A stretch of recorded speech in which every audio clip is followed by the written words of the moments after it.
Wednesday night? Now. Whatever. Good evening. It's Wednesday night, and we're going to sing a couple of songs, and this first one is not in our hymnal. So, this world is not my home.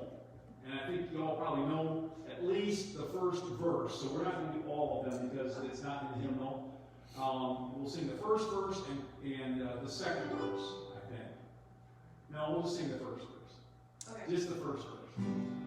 This world is not my home. I'm just a passing through. My treasures are laid up somewhere on the roof. The angels beckon me from heaven's open door, and I can't feel at home in this world anymore. Oh Lord, you know I have no friend like you. If there's not my home, then Lord, what will I do? The angels beckon me from heaven's open door, and I can't feel at home in this world anymore. You remember that one from a long time ago? All right. So it's not in hymnal, but we'll get words out sometime. Now on page 696, shall we gather at the river? And we're going to do the first verse and chorus. Then we're going to do verse 2 and 3 and the chorus. And then verse 4 and 5 and the chorus. So follow along with us. It's only 4 verses. You only have 4 verses? Well, okay. I don't know which verses you have, so We'll wing it. we're going to do, shall we gather at the river where the bright angels' feet are trod? Do you have the verse on the margin of the river? Yes. Do you have the verse ere we reach the shining river? Do you have at the smiling of the river? Okay, we'll skip that. We'll do 1 chorus, 2, 3 chorus, 4 chorus. Okay. Don't do that. Okay. Because there is another verse in there. Oh, it might be going here. Shall we gather at the river where bright angels feet are trod, with the crystal light forever flowing by the throne of God? Yes, we'll gather at the river, the beautiful, beautiful river. Gather with the saints at the river that flows by the throne of God. On the margin of the river, washing up the silver spray, we will talk and walk forever on the happy golden day. Ere we reach the shining river, lay we every burden down. Grace our spirits will deliver, and provide a road right round. Yes, we'll gather at the river, the beautiful, beautiful river. Gather with the saints at the river that flows by the throne of God. Soon we'll reach the shining river. Soon our pilgrimage will cease. Soon our happy hearts will quiver with the melody of peace. Yes, we'll gather at the river, the beautiful, beautiful river.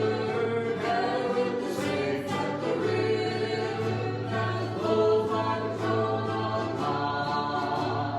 Gather with the saints at the river that flows by the throne of God.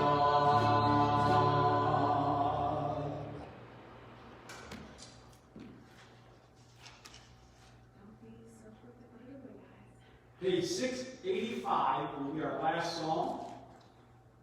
Man and I will be singing a special at the end of tonight's challenge.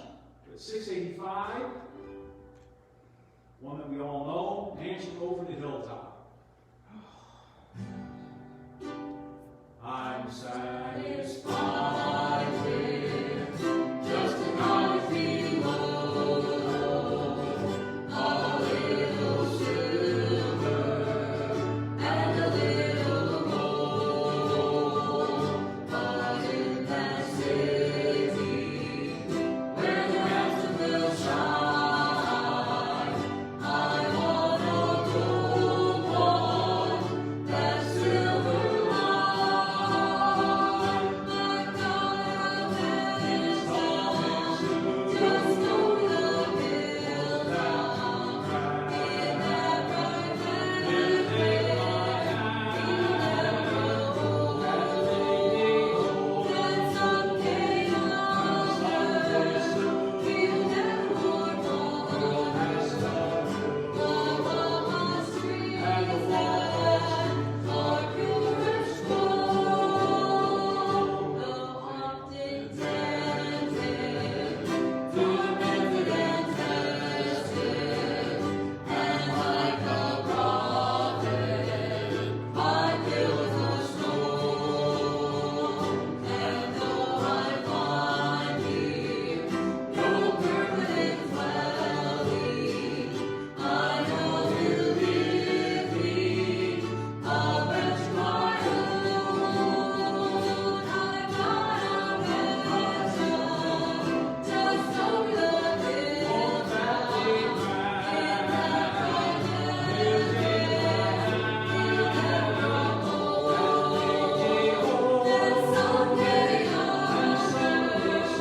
we'll never more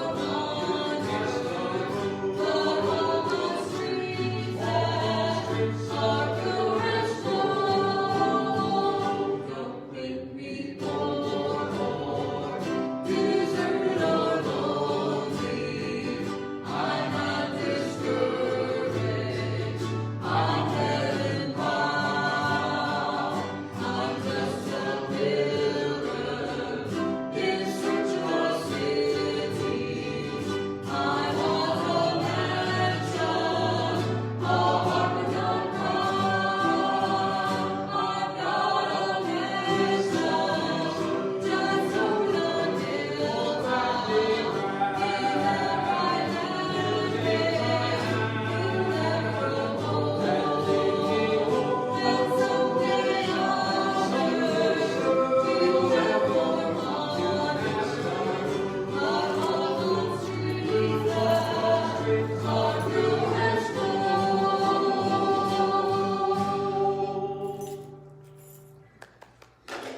Well,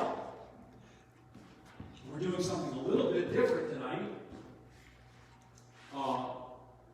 Chaplain candidate Reuter is going, I've asked her to do the challenge night because she's taking some classes at Liberty University to get her master's degree. And in her chaplaincy requirements, she needed to give a speech. And so we're going to have her do the challenge night on one of the topics that she's been studying in her theology classes. And tonight we're going to look at the topic of the love of God. And she's got some things to say about that to us and the fulfillment for her class at Liberty. And so I hope you'll give her your attention, and she'll be asking questions of you. So be ready to listen and answer questions. Good evening. Thank you for being here. Thank you, Facebook people, for tuning in. As a chaplain candidate, I would call this talk or testimony a spiritual fitness assessment, because as I address soldiers who are concerned with their spiritual condition, usually come to us with spiritual or leadership questions, moral guidance, and so we would assess their spiritual fitness. So we're going to talk a little bit about spiritual fitness. And I'd like to point out that a person should examine his or her spiritual fitness every once in a while and evaluate the progress being made. In this tonight's spiritual fitness assessment, I would like us to look at progress toward holy love. Lewis, stop talking. Towards holy love. Holy love is an attribute of Godhead, and what I mean by Godhead is the triune God, Father, Son, and Spirit. So when I say God, think of all three in the package. We're not separating God, Father, God, Son, God, Spirit with this yet. That's why I want to say right now it's a package. Later on I'll talk about it. And God encourages us to look towards and to think about and to emulate holy love. He calls us to this. And this is also what St. Paul and St. John and others echo in their writings to individuals and to church bodies. Holy love can be studied out, but briefly I'll say that when I've done in my own studies, I found that holy love is sacred compassion for someone, or sanctified giving to someone, and specifically by God, Father, Son, and Spirit. I've asked Pastor Vanna to read 1 John 4, 17 through 19. This is the New King James Version. 1 John 4, 17 through 19. Love has been perfected among us in this way, that we may have boldness in the day of judgment. Because as he is, so are we in this world. There is no fear in love. Perfect love casts out fear, because fear involves torment. But he who fears has not been made perfect in love. We love him because he first loved us. Amen. Thank you for reading. In these verses, we see or hear that love acts a certain way. So I have a couple of questions. How is your spiritual fitness, and why is it important? Let's look at what we would use to describe the word fitness. Any kind of words pop into your head as you think of what fitness is? Strength. Strength. It's Yeah. strong.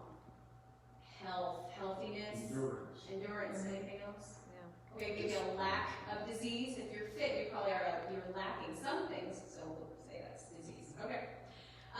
Who comes to your mind when you think of somebody who's physically fit? An outward sign of a physical fitness. Boxer. A boxer? Yes. Okay. A soldier. Soldiers. Thank you. Of course, great. Arnold. Bonus points. Yeah. Arnold People in the art, people in the All the armed forces. military, Right, right? of course. Military. They have to go through boot camp. Olympic athletes, runners, the Yeah. Williams sisters, yeah. So there's not a limit. There's all kinds of people who are physically fit that we can look at and say, yeah, I can judge them by their outward appearance and say, wow, they are physically fit. Let's do this. All right. So The Rock, Dwayne Johnson, that's another person who is physically fit. Who comes to mind when you think of spiritual fitness? We can't see these people. We can't see their spiritual fitness per se, but who in your mind, a Bible character, let's say a Bible person? St. Paul. I would say Hannah comes to mind. She prayed fervently for a child, and God blessed her with Samuel. What about angels? I mean, they watch over I guess they us. were created spiritually fit, sure, maybe. I mean, well, that's something to consider. We can think about that. Another person who I think of is Samson, who was given a very different spiritual gift, and that don't cut your hair because I'm going to give you a spiritual gift of strength. That's a spiritual fitness. And I do think of St. Peter, who was also called the Rock. That's why I mentioned the Rock before. And then John the Beloved. He is one of the people in the Bible who wrote the most about love. We're going to talk about holy love today. The importance of spiritual fitness has to do with how we handle life when a crisis happens, like a virus, or when fears creep in and stay, even though perfect love casts out fear. But there's still fears that creep in and want to hang out with us. There are quick Christian quips, say that 5 times fast, like, God is in control, God's still on the throne, and God's just trying to teach me something.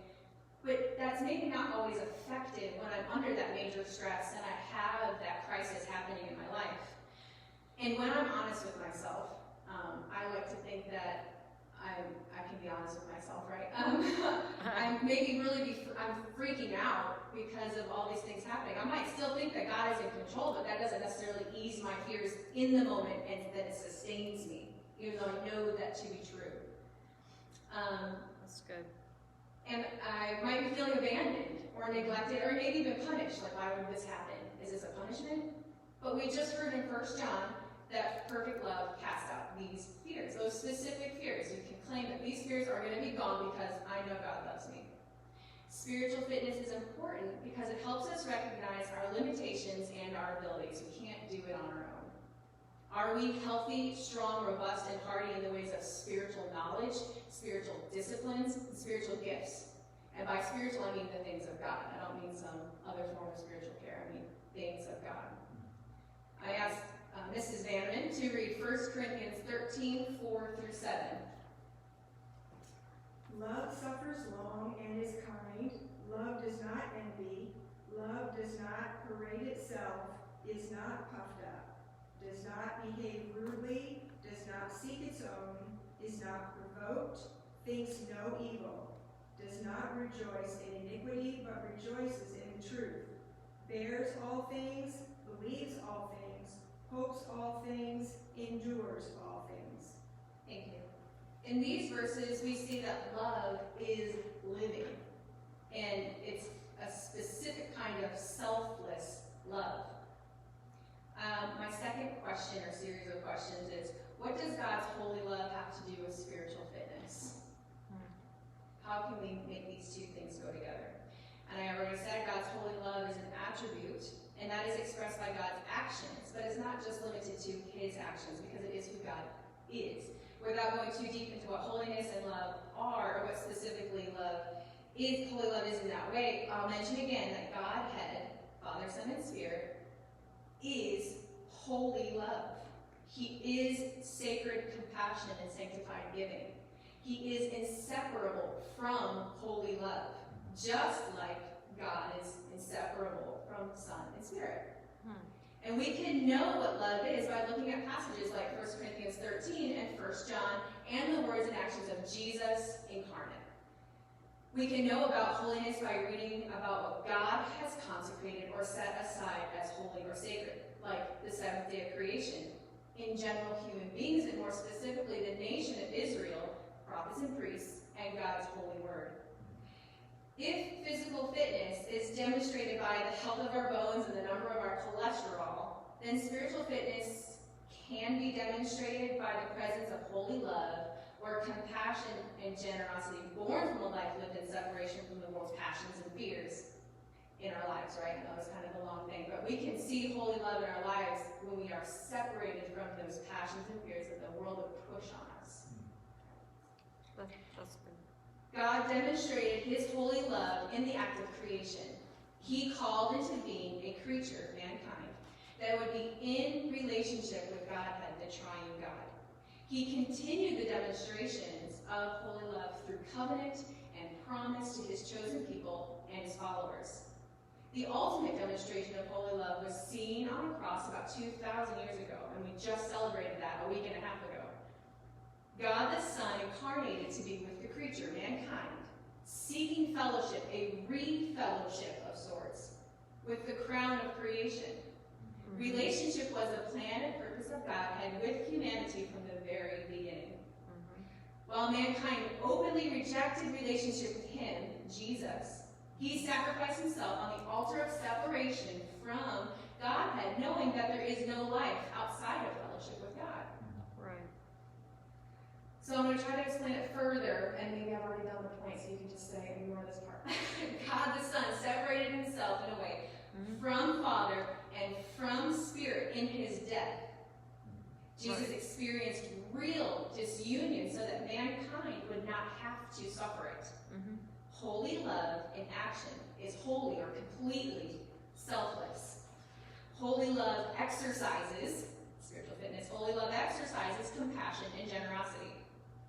For spiritual fitness to have healthy marks and progress, mankind needs to be in this relationship with God. This means the carnal, or the parts of us that are unlike Godhead, need to die. They need to be destroyed. They need to be in submission to capital S Spirit. Or the only part of us that is like Godhead, the Spirit is the only part of us that is like Godhead. St. Paul encourages the active destruction of the carnal in Romans 8:12-17, Romans 6:6, Galatians 5:24, Ephesians 4:22, and Colossians 3:5. Jesus said, "Take up your cross and follow me." This was a call to embrace a carnal death you absolutely will endure. And this is found in Matthew 16:24, Mark 8:34, and Luke 9:23. And I've asked Pastor Denman again to read Luke 9:23-25. Luke 9:23-25. Then he said unto them, If anyone desires to come after me, let him deny himself, take up his cross daily, and follow me. For whosoever desires to save his life will lose it. But whosoever desires or loses his life for my sake will save it. For what profit is it to a man if he gains the whole world and is himself destroyed or lost? Thank you. We must believe then that spiritual fitness and Christian maturity, when fully embracing holy love, is actively engaged against an enemy that does not wish to lose or to die. The flesh wants to win every time. So allowing holy love to decide your spiritual weapon and your actions, your thoughts, and your words will progress you towards spiritual fitness to levels beyond that of Hannah and Samson and Peter and John. My third and last question is, feel free to answer or not. Does spiritual fitness equate to or relate to physical fitness? Can we see the outcome of spiritual fitness like we see the results of physical fitness? Yes. Jesus said to his disciples, he said, by this shall man know that you love me, that you are mine, if you love each other.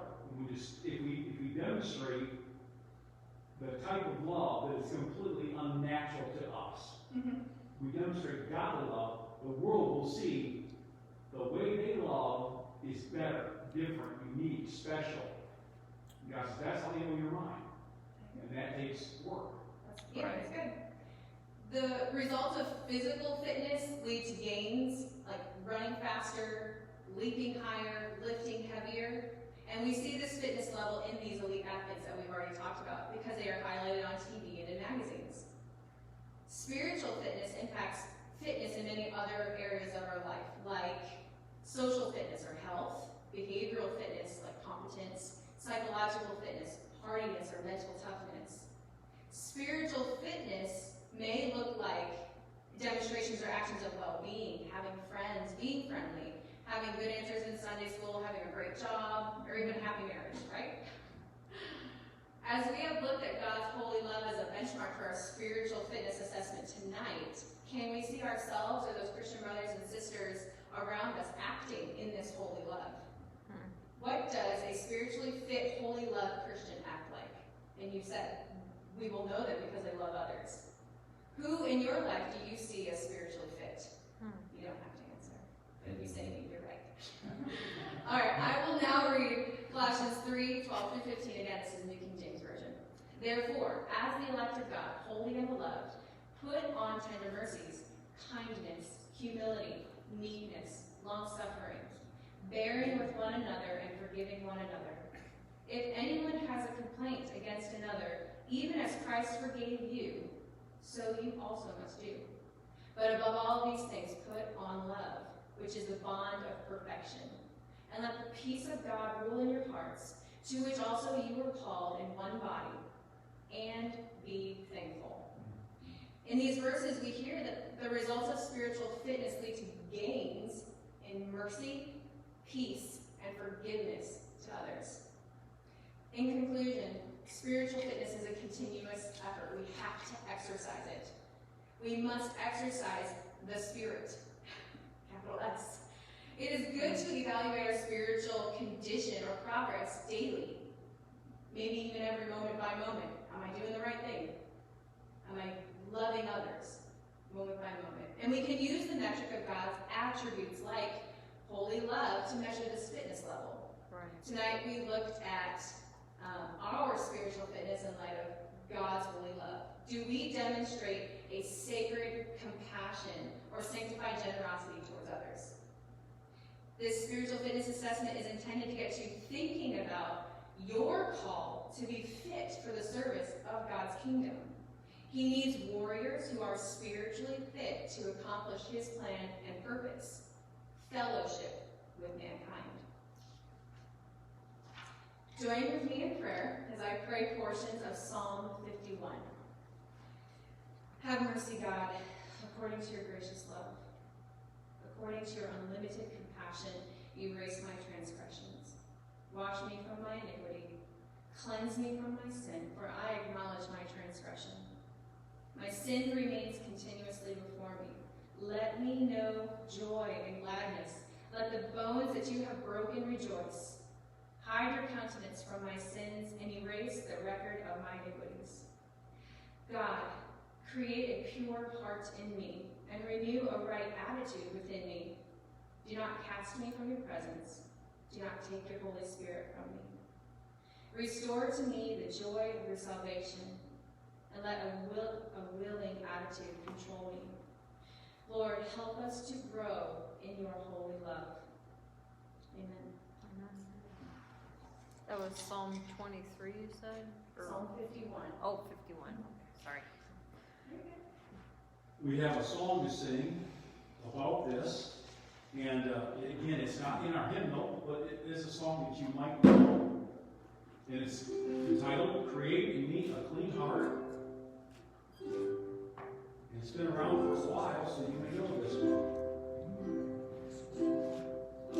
Create in me a clean heart, O God, and renew a right spirit within me. Create in me a clean heart, O God, and renew a right spirit within me. Cast me not away from thy presence, O Lord, and take not thy Holy Spirit from me. Restore unto me the joy of thy salvation, and renew a right spirit within me. Create in me a clean heart, O God, and renew a right spirit within me. Create in me a clean heart, O God, and renew a right spirit within me. Cast me not away from thy presence, O Lord, and take not thy Holy Spirit from me. Restore unto me the joy of thy salvation, and renew a right spirit within me. Restore unto me the joy of thy salvation, and renew a right spirit within me. Amen.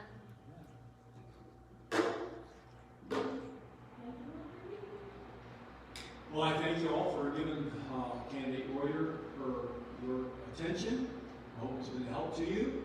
And we will be asking others if they would like to share on Wednesday nights and maybe Sunday nights when they start going again.